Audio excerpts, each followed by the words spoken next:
When they run for office, many politicians promise voters they'll deliver full transparency in government. Then once they get in, they work aggressively to hide their misdeeds from the public. Their attitude now? How dare people demand accountability and full disclosure of malfeasance from New York and Michigan nursing homes? Late last March, New York Governor Andrew Cuomo sent 9,000 COVID-positive patients to super-spreader nursing homes in the state. Not a good idea, right? But it happened, and we now know that at least 15,000 people may have died in those nursing homes, nearly twice as many as originally reported. Last April, Cuomo signed legislation shielding New York nursing homes from lawsuits over COVID deaths. Listen to New York Assemblyman Ron Kim. He tried to repeal the legislation, calling it a license to kill. If you follow the money, Governor Cuomo got about $1.5 million in campaign donations from the same industry lobbyist who wrote the language of the legal immunity, who bragged about it on a press release. The governor reportedly threatened Kim after the assemblyman made that disclosure. Cuomo allegedly said he'd destroy Kim.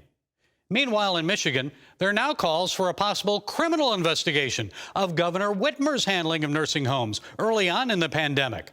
Some Republicans allege Whitmer paid hush money to the former state health department director to keep him quiet about COVID nursing home misdeeds.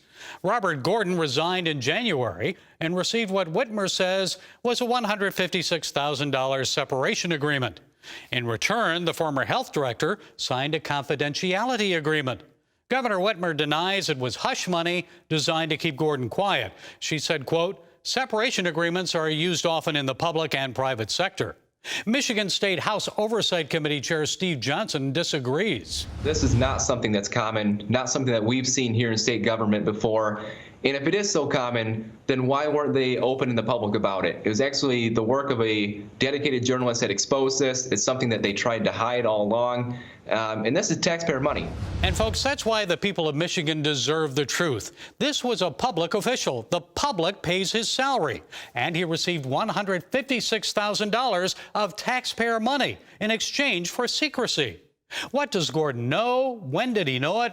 Why was he given this unusual sum of money?